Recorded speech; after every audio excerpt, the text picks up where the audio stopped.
Irmãos e irmãs, eu gostaria de tomar o evangelho que acabamos de ouvir no seu sentido espiritual. Na missa da manhã eu comentei um pouco mais o seu sentido literal e o apliquei a situações concretas que nós estamos vivendo. Agora, eu gostaria de tomar o sentido mais espiritual do texto. São Marcos começa dizendo: na cidade de Cafarnaum, num dia de sábado, Jesus entrou na sinagoga e começou a ensinar. Primeiro, em Cafarnaum, que era o lugar que Cristo estabeleceu como sua base. Segundo, em dia de sábado. O sábado, para os judeus, era o dia dedicado à oração, à vida espiritual. Portanto, em Cafarnaum, dia de sábado, Jesus nos convida para ir à sinagoga. A sinagoga representa a nossa alma, na qual nós entramos através da vida de oração. E lá, quando nós nos recolhemos, ele começa a nos ensinar. Ele mesmo havia dito, no Evangelho de São Mateus: quando orares, entra no teu quarto, fecha a tua porta e ora ao Pai que está oculto. E o Pai que vê o que está oculto te recompensará. Recompensará com quê? Recompensará com a fé. Porque esta é a moeda no reino dos céus. Este é o tesouro escondido, esta é a pérola preciosa, uma vez que a fé nos conecta a Jesus Cristo. Portanto, em Cafarnaum, na base do seu ministério, na base da nossa vida, precisa estar a oração, a dedicação à vida espiritual, para que nós nos recolhamos na sinagoga de nossa alma e sejamos ensinados por Jesus, porque é ali que Ele vai nos comunicar o seu tesouro, nos vai revelar os seus mistérios, falará conosco para fazer arder o nosso coração.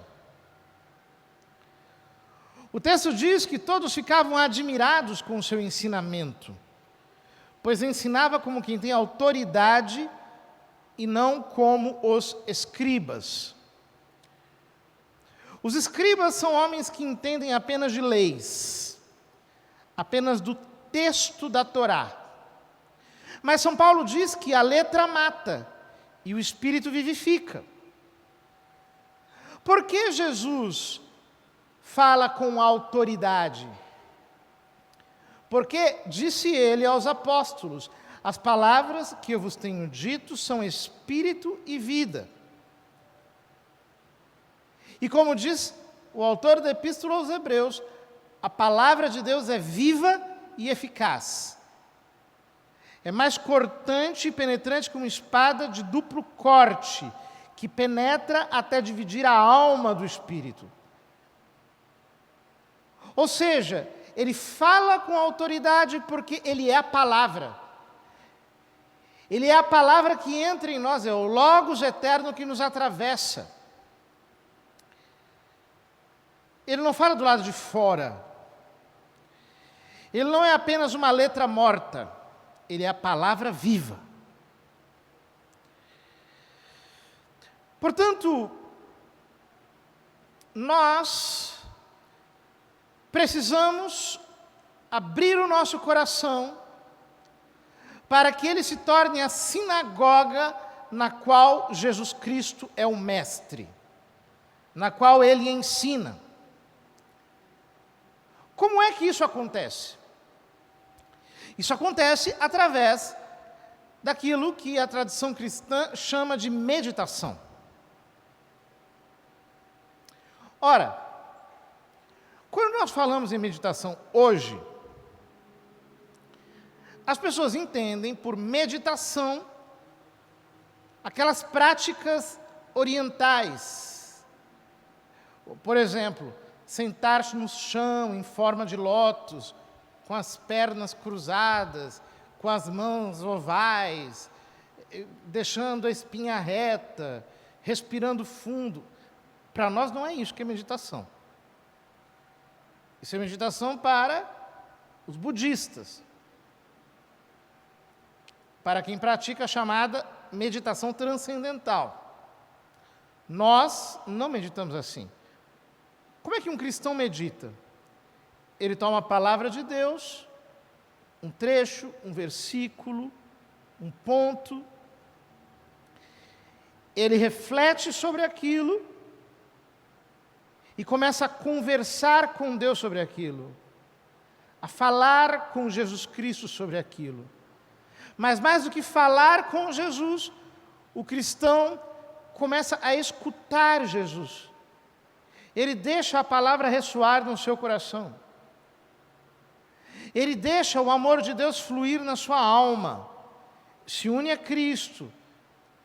E procura permanecer nessa união íntima, como se ele estivesse recebendo a Santa Comunhão, mas de uma maneira espiritual.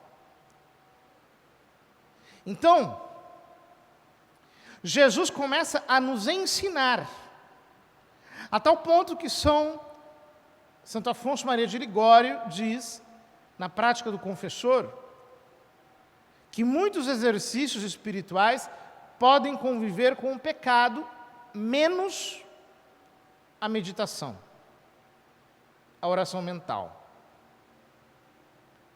Ele diz, ou a pessoa larga o pecado, ou ela larga a oração. Não tem jeito.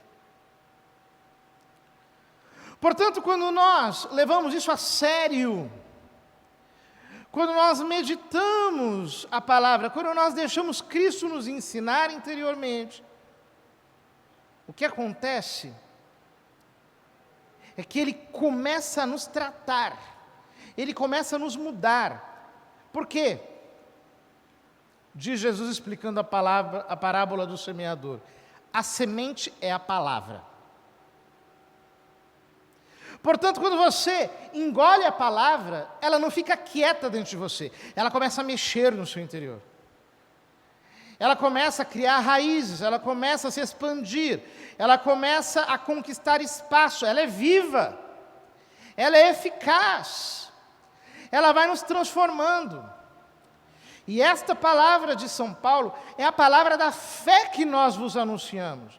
Ou seja, na medida em que nós vamos meditando a palavra, na medida em que nós vamos mergulhando na palavra, através da prática cotidiana da meditação, da oração mental, o que acontece é que a palavra vai nos transformando. Ou seja, Jesus Cristo vai causando a mudança que é preciso ser causada dentro de nós. Por que nós não largamos os nossos defeitos? Porque nós não fazemos meditação. Por que nós não nos santificamos? Porque nós não fazemos meditação. Nós temos uma espiritualidade superficial.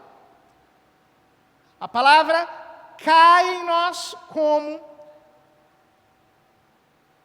a beira da estrada. Ela não entra.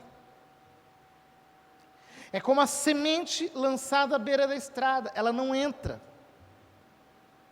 E como ela não entra, ela não produz fruto. Ela não nos transforma. Ora, quando você entra para a sinagoga e começa a estar com Jesus e deixa Jesus te ensinar pela palavra, o que acontece com você é que a sua vida espiritual começa a se tornar mais profunda. Mas essa não é a única coisa que acontece com você. O texto continua dizendo que estava então na sinagoga um homem possuído por um espírito mau. O texto grego diz, espírito impuro, akataroi. E o endemoniado gritou: que queres de nós, Jesus Nazareno? Vieste para nos destruir? Eu sei quem tu és o Santo de Deus. Ou seja, quando você começa a meditar, o que acontece com você? Todos os demônios escondidos começam a se manifestar.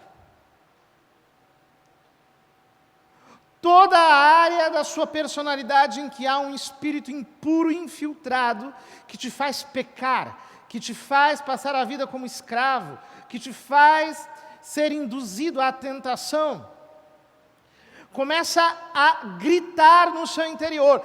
Nada fica escondido diante do flagrante da palavra de Deus quando alguém se dedica à oração. Tudo vem para fora.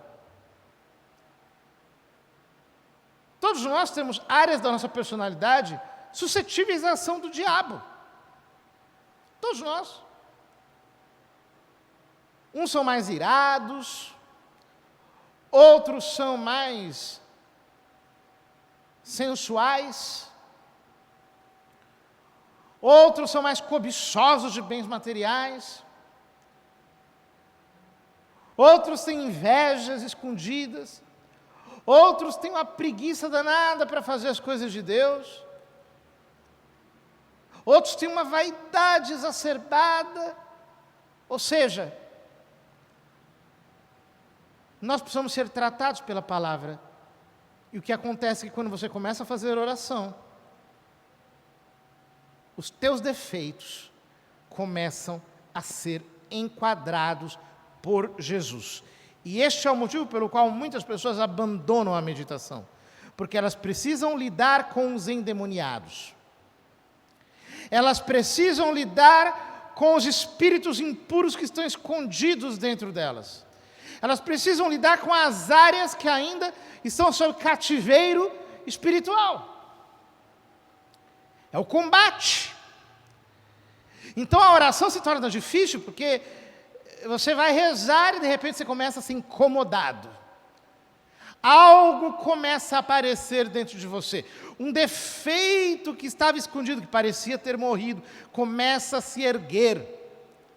Um protesto interior começa a se manifestar. Pior, os nossos próprios defeitos, os nossos próprios pecados, as nossas próprias fraquezas começam a ser desmascaradas, porque o demônio aqui diz a Cristo: tu és o Santo de Deus.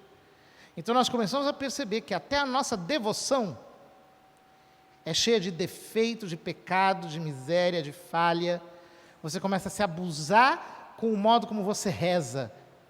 Você começa a se incomodar com o estilo de vida espiritual que você tem, porque você percebe que até a sua confissão da santidade de Jesus Cristo está contaminada pela impureza do demônio. É por isso que muita gente não consegue fazer oração.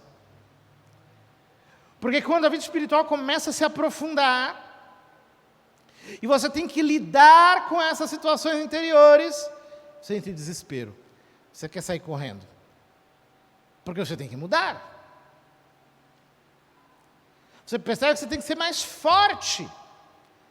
E fechar a porta para sugestões malignas. Mas ao mesmo tempo você nota a sua pouca paciência, a sua pouca tolerância. Você enxerga a sua ira. Ou então, você percebe que a sua virtude, digamos que você seja uma pessoa muito determinada, está cheia de tosquices, de rigidezes, e que você não tem aquele tempero de docilidade, de doçura que um cristão deve ter. Tudo começa a aparecer. Por quê? Porque você reza. Uma pessoa que se dedica à vida espiritual, verdadeiramente começa a ser tratada pelo Senhor. E o próprio Senhor começa a fazer aparecer aquilo que está escondido sob a máscara de uma falsa santidade. Jesus o intimou: cala-te e sai dele. Então o espírito mau sacudiu o homem com violência, deu um grande grito e saiu. Você veja que o espírito impuro saiu, mas não sem sacudir o homem, mas não sem dar um grito. Ou seja, não pense que o nosso combate espiritual se faz de uma maneira gentil. Nós, às vezes, somos muito gentis conosco mesmos. Nós somos muito condescendentes, muito tolerantes, muito amáveis com o nosso velho homem. Ao invés de colocarmos o diabo para correr, ou seja, ao invés de nos tratarmos com dureza, ao invés de olharmos para o nosso próprio eu e dizermos: para com isso agora. Larga disso nesse instante.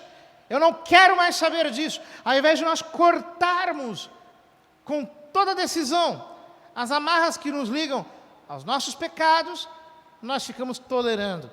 E nós vamos maquinando na nossa malícia, na nossa maldade, no nosso desejo de importunar, e nós ficamos ali o tempo inteiro, concentrados sobre as nossas próprias mazelas, sobre os nossos vícios,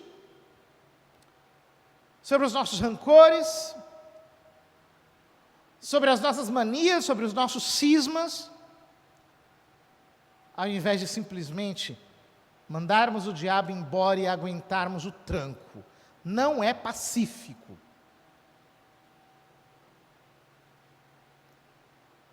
Precisa acontecer um barraco interior.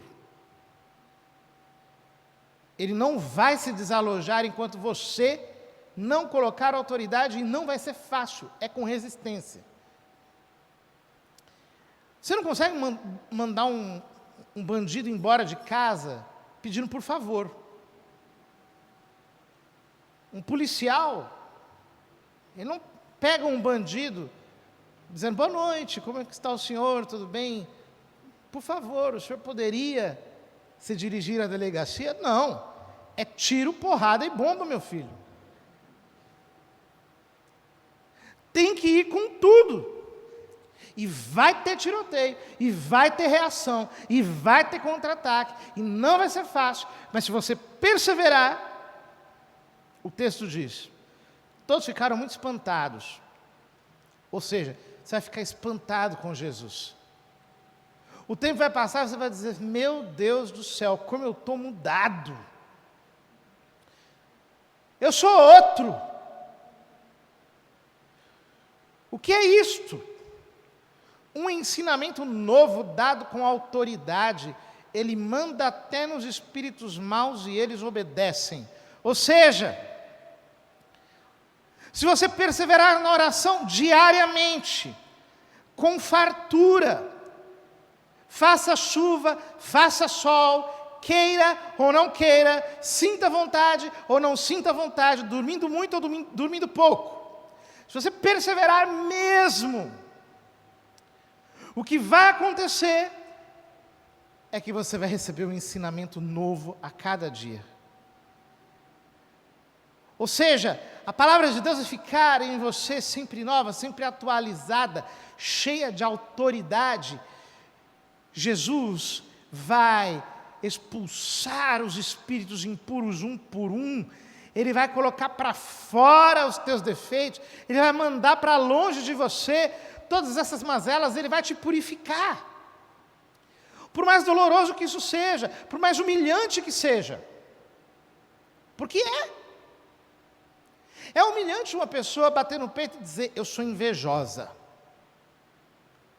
É humilhante uma pessoa bater no peito e dizer: eu sou uma pessoa complicada.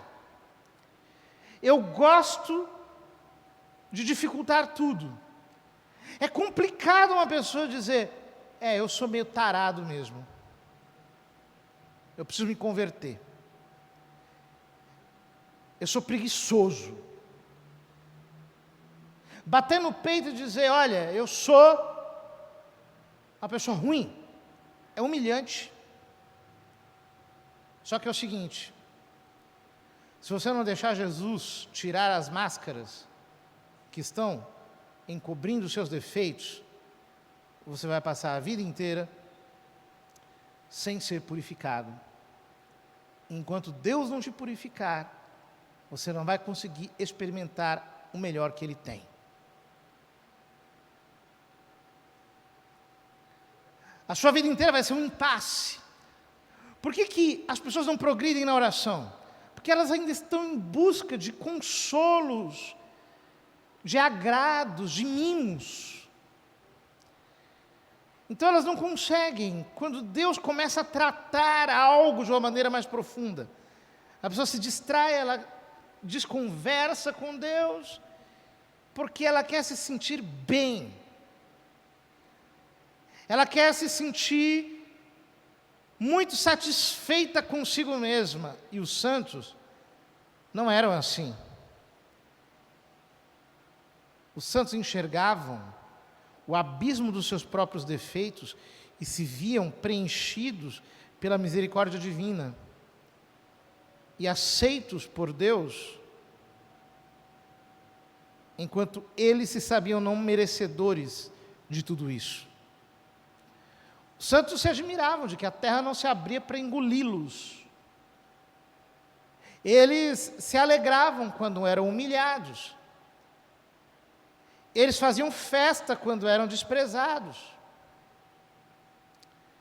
Eu me lembro, por exemplo, do padre Surin, um sacerdote francês, século XIX, que era um homem de confiança do seu bispo, braço direito, mas ele era muito dedicado à sua vida espiritual, à sua vida de oração. Um certo dia, ele estava em casa, e ao meio-dia em ponto, veio um padre até a sua paróquia, entrou na casa paroquial e disse: eu tenho uma novidade para você. Ele ficou feliz. Do que se trata? Ele disse: é o seguinte, estão falando de você isso e isso. Era uma calúnia. E por causa disso, o nosso bispo te afastou de todas as funções, você está suspenso do sacerdócio e vai ter que ficar preso dentro da sua casa. E ele não quer mais lhe ver. Aquela notícia deixou o coração dele tão espantado que ele começou a sair correndo no meio da rua. Entrou na igreja, correndo, e se jogou diante do altar, e olhando para o crucifixo, abriu os braços e disse: Senhor, muito obrigado, hoje é o dia mais feliz da minha vida. Porque o Senhor me deu a graça de participar um pouco da sua cruz. Por mais que falem mal de mim, eu sei que eu sou pior. Isto é alguém que cresceu na vida espiritual. É alguém cujo amor próprio foi soterrado.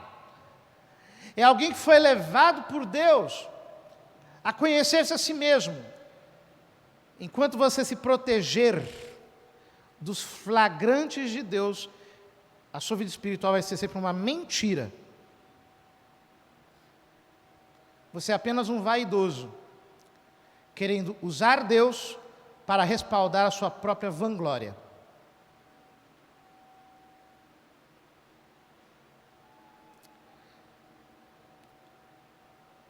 É preciso aceitar. O tratamento que Deus nos dá, é preciso ir fundo nisso. É preciso mergulhar nas profundezas da humildade, é preciso ir até o fundo e deixar o Senhor tratar e fazer essas orações que só alguém que é profundo com Deus sabe fazer. E dizer: Senhor, eu não quero estar enganado comigo mesmo. Mostra-me quem eu sou. Mostra-me a minha maldade. Eu não quero ficar triste. Eu quero ser tratado, eu quero ser purificado Ajuda-me a não ter pena de mim mesmo. Senhor, eu quero crescer. Eu quero descer para as profundezas da vida espiritual. Mas nós não, nós ficamos buscando sempre o aplauso dos outros, o reconhecimento dos outros, buscamos a atenção dos outros, queremos que as pessoas nos tratem conforme nós achamos que nós somos.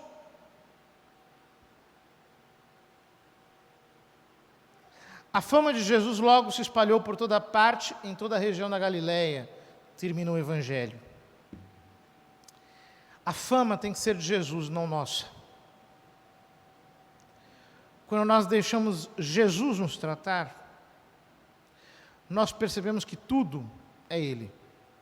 É graça dEle, é dom dEle, é para a glória dEle. Nós somos apenas instrumentos maus, surdos, defeituosos, que Ele se digna a usar para manifestar que a glória é dEle mesmo. São José Maria dizia que quando nós queremos escrever uma carta, nós usamos uma caneta. Mas quando Deus quer escrever uma carta, Ele usa a perna de uma mesa. Para mostrar que Ele pode fazer das pedras filhos de Abraão. Ele pode pegar pessoas tão ruins como nós e transformar em instrumentos dEle, porque Ele é bom. A glória tem que ser de Jesus. A fama tem que ser de Jesus. Nada para nós mesmos. Nada. Arrependa-se de querer qualquer coisa para si, de querer as pessoas para si, de querer conquistas para si, para você se sentir melhor. Não. Se nós tivermos que entregar para Cristo um castelo em ruínas, para a glória dEle, isto será o melhor para nós, e não o contrário. Por quê? Se o Senhor não edificar a nossa casa, em vão trabalharão seus construtores. É Ele. Foi sempre sobre Ele, nunca sobre nós.